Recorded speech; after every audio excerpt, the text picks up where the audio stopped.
Vanessa, thank you so much for inviting us to your home here in Kampala, in Uganda, for this TED Women conversation. I really appreciate that. It's so much nicer to be in somebody's home having a conversation. So let's start with what prompted you, or what brought you to become a climate activist, to become aware of the climate issue from the beginning? You must have been very young, because you're still very young. My journey started in 2018. That is when I started reading about the challenges that the people in my country, Uganda, were facing. And at that point, I found out that climate change was one of those challenges. And I remember in school studying about climate change in geography class. It never made me realize that it was actually an emergency or something that was happening at that time. So I was really surprised to find that it is the greatest threat facing the lives of so many people. And what was it in 2018 that kind of prompted you? I remember speaking to one of my uncles, Charles, and asking him if he has seen any changes from when he was much younger and right now. And he explained to me that 20 years ago, in a specific place, he mentioned in Mitiana, that they would expect rains at a specific time. Mm-hmm. But then he said, now 20 years later, the farmers cannot tell when the rains would come. So he actually said there's been a change, but no one is talking about it. So that really triggered me to start doing something about it. I didn't know what exactly I had to do. But after seeing Greta Thunberg from Sweden strike, I was really You saw those photographs of her in front of the Swedish Parliament? Yes, in 2018. Yeah, towards I saw the them end too. of the year. So I was really inspired by her actions, and I decided that I would start striking as well. However, I was quite scared to go to the street. So why were you scared? I think I've always been nervous to face people, many people. Are you a bit shy? A bit, yes. Yeah, but I tend to manage it, I should say. You were in Davos with Greta Thunberg and some other well-known climate activists, and there was a photo taken, I think, of 5 of you, and the other 4 were white women, white young women. You were all very young, and you were cut out of the photograph. Yes. You could have just, accepted that, but you didn't. Tell us about, why, how you felt, and then why you decided to react to the way you did and what you did. Yes, when I first saw the photograph, I was, of course, really frustrated, because I remember one of the messages I really emphasized at the press conference was the need to listen to the voices, of different activists across the world. And suddenly you were cut out. Exactly. So it was quite disappointing to see and also frustrating for me. But also at that point, I just wanted to ask why I had been removed from the picture, and that's exactly what I did. I asked why. Yeah. And that really gave me the opportunity to talk about, some of the intersections of climate change, for example, with racial justice. Yeah. And talk about this big long word that we use, intersectionality. Yeah, so when we talk about intersectionality, it's just something that explains that climate change is not just on its own. Climate change is more than weather, it's more than statistics, it's about the people.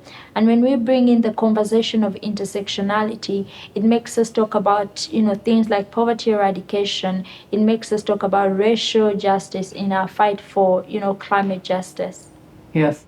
And you've been the face on Time magazine. You have reached very high visibility as a voice for Africa. How has that been? How has that journey for you been? How have you felt internally? How have you managed to cope with, being well known? Presumably you get lots of social media messages, lots of everything, and maybe some of them are negative. How do you cope? Yeah, well, I want to first of all say that, I'm not the voice of Africa. And there's so You're many... one of the voices. Yes. And the publicity or the fame, if I should say, that comes with that, it can be both positive and also negative. And negative, it can be, the people who will say that what you're doing is not real, or you're exaggerating the climate crisis, or people who will tell you you're, a young woman, you should go and get married instead of standing on the street. So it comes with all that. But one thing I've realized that, the 1% is the negativity, but the 99%, it's the support from different, parts of the world. So Yeah. amidst all that, I look at the support from the different people. And do you take steps to make sure that your own self-care is, going well, that you've got a balance in what you're doing? Yes. What do you do? Apart from activism, Yeah. I do many other things in Yeah. my own personal life. One, like you've talked about self-care, I really love to rest. And many times for me, rest is actual sleep. Yeah, so I really love to get good sleep. And literally everyone here at home knows that. And also, I love getting involved in church activities. Uh-huh. Yes. Yes. I know you've talked about capitalism as being part of a problem in degrading land and degrading, the extracting and degrading, etc. What kind of structures would you like to see in a broad sense? What kind of world would you like to see? Yes, I would like to see a kind of world that respects people, but also respects the planet as well. And it's important to note that we are in a system that has created the climate crisis and many other challenges that people are facing. And when we demand for system change, we mean that the system actually has to change. We cannot solve, the problems that are happening right now with the very system that created them. So we need something new, something that will ensure that people are protected and the planet is protected as well. When it comes to consumption, I think it's a place of governments helping to make cities more sustainable for people, because it could be transportation. For example, when you're in a country within Europe, you can very easily use the train to get to so many places, to even go through and get to another country, which may be difficult in some places or in some countries. So I think it's really a place of making our cities and our countries more sustainable, so that people can live more sustainably when it comes to, food, when it comes to transportation, when it comes to clothing itself. The issue of population, it is not the problem in our fight for the climate crisis. I agree. Because it's important to know that, while Africa has a huge population, it is responsible for less than 4% of the global emissions. And a family of maybe 10 in Uganda will emit way less than a family of 4 in a country within Europe. So it's really a place of understanding who has caused this crisis and what needs to be done to make people live more sustainably. And you've turned the focus, which I want to do, on your continent, Africa.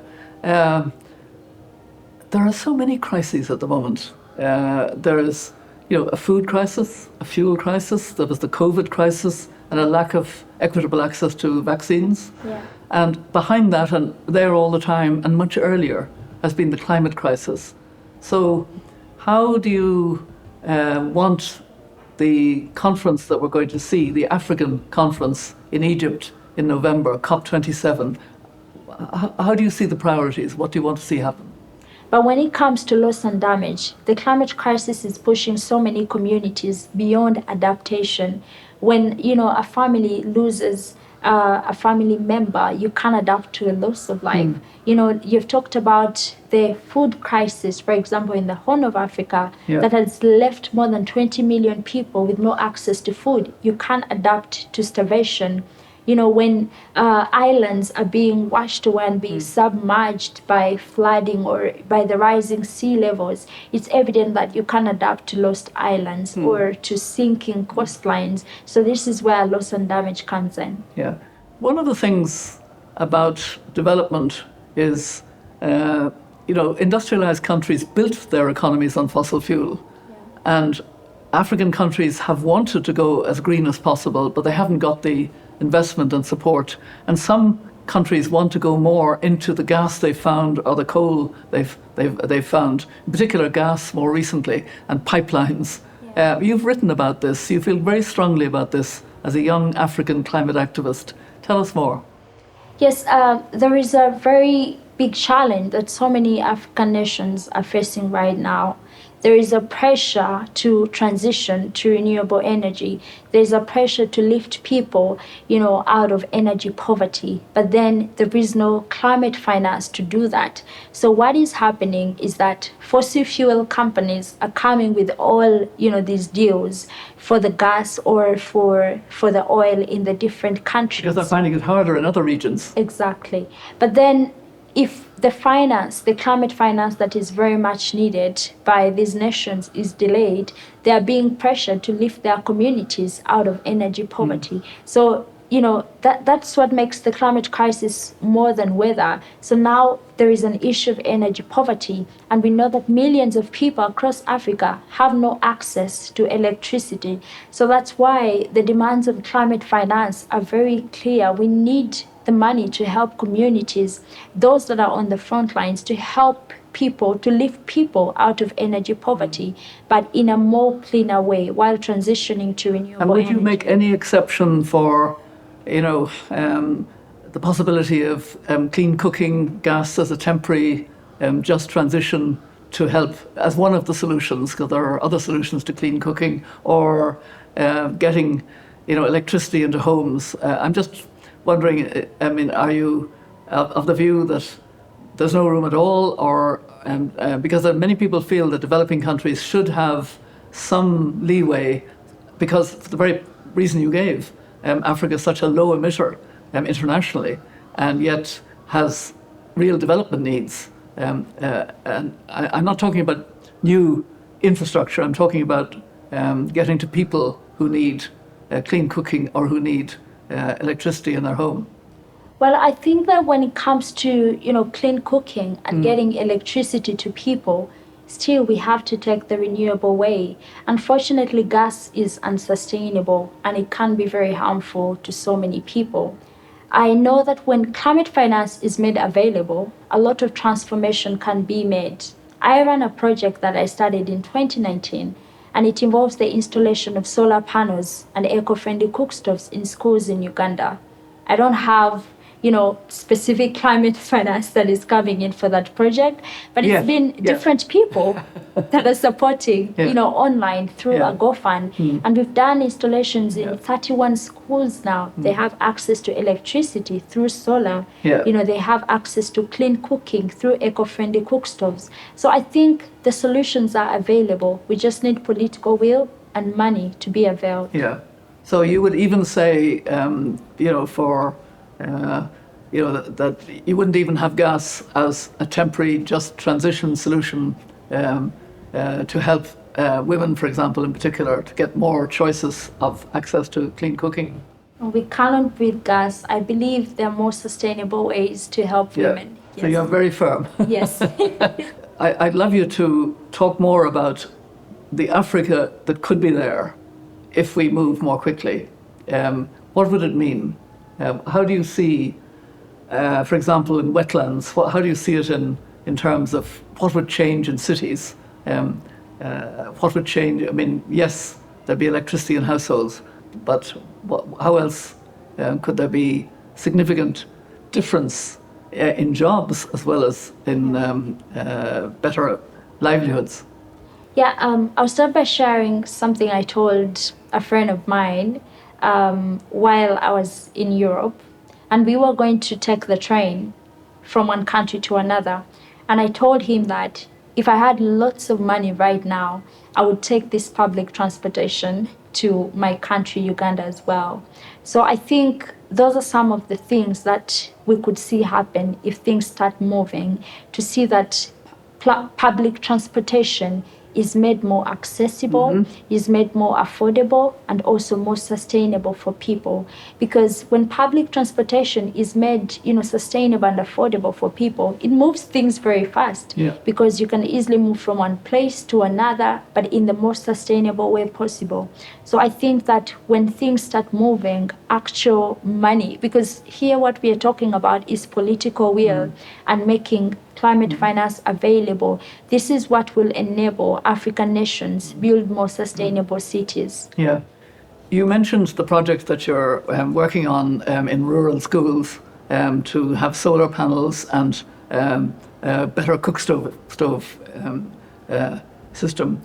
What other projects that you know of or that you've seen or that you've heard of particularly excite you? Yeah, so this project is really to educate young people about trees and also to grow these trees with them. Yeah. So what I've seen with her project is that she teaches the students in schools to not only plant but also grow the trees. So nurture them. Exactly, Yeah. nurture them. So I think that is something that I find very exciting. Yeah. And also here in Uganda, I've seen, different activists doing different tree planting projects, especially fruit trees, to help the communities where they're taking these trees to not only have, trees for environmental reasons, but also for food, because they are fruit trees. And sometimes for health as well. Exactly. Yeah. So those are some of the things that Yeah. I have seen here that are very inspiring. Yeah. I remember being in a conversation at COP26, and it was with some indigenous leaders. Yes. And one of the leaders said that usually before they make decisions, they always sit in a community and ask themselves, will this decision be good for the children? Yes. And if they say no, there is a possibility that it could harm the children in this way, then that immediately would disqualify that decision. So I do agree that there is a place of choosing the decisions, like making decisions that will ensure that children are protected or the planet is protected.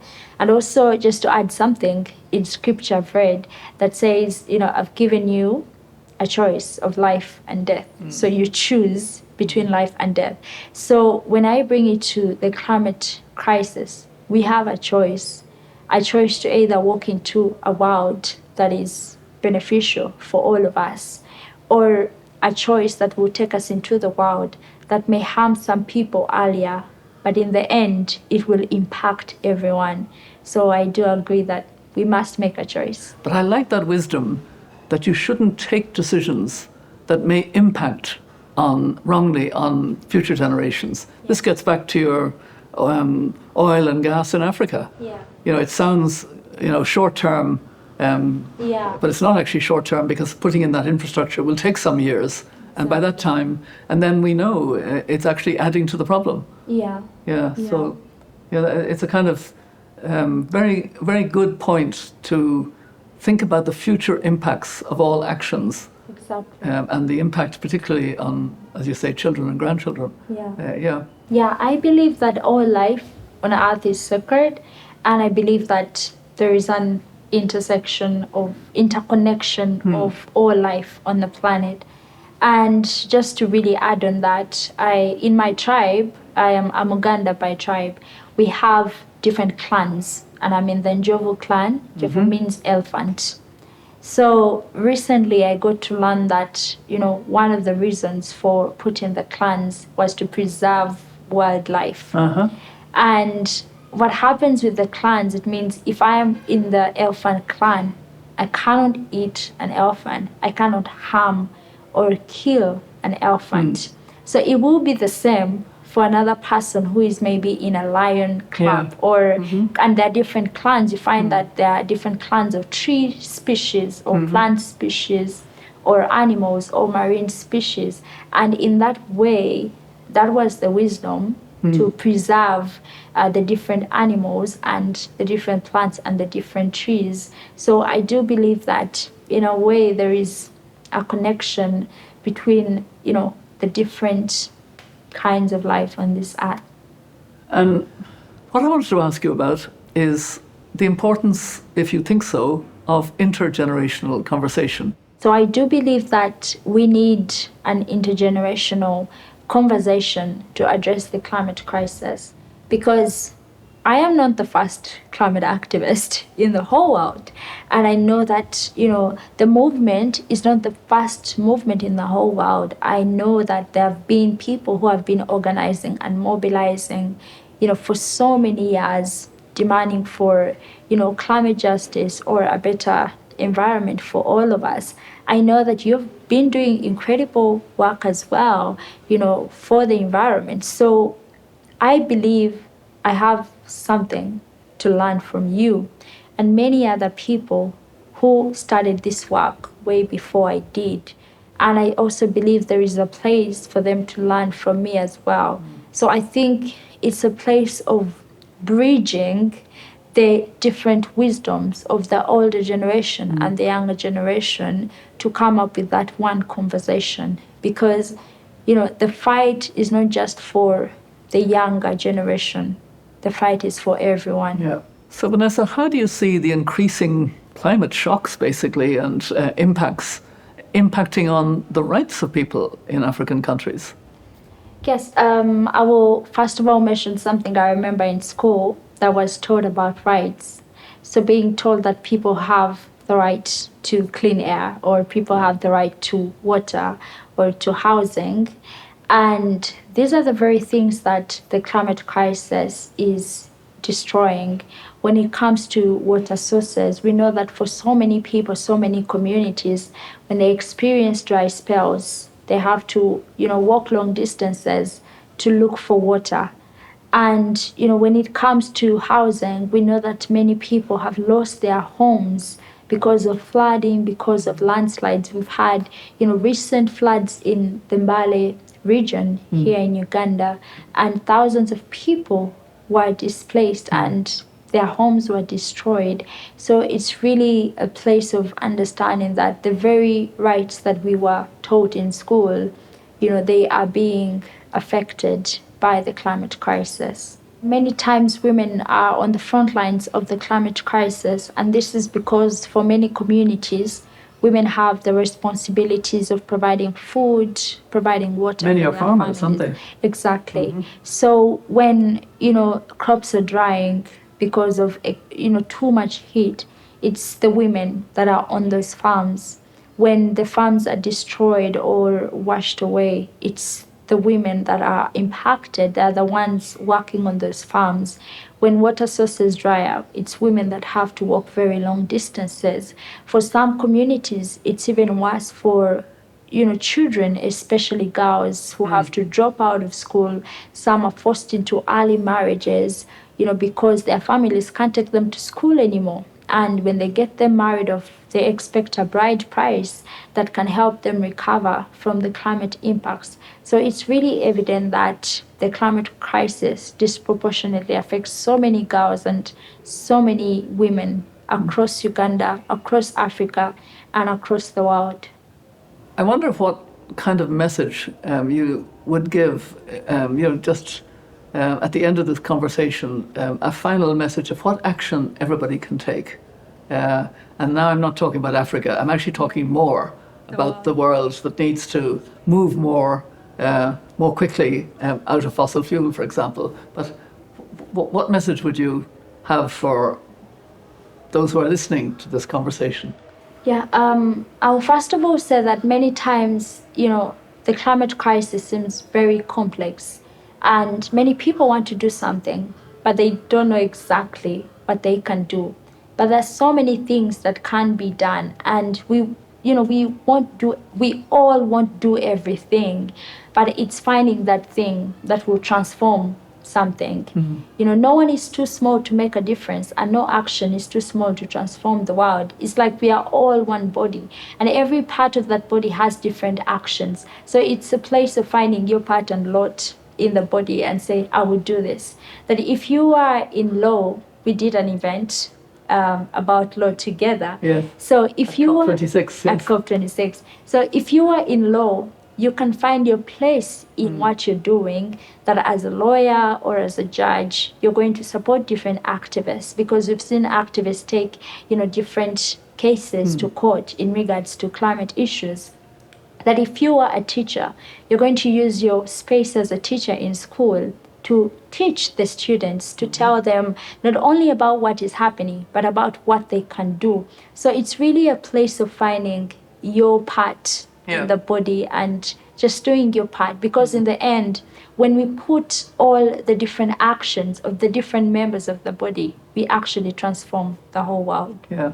Well, Vanessa, all I can say is I have really enjoyed this conversation, and I hope you have. Yes, I have. Thank you so much. It was a lovely conversation, and I had so much to learn from you.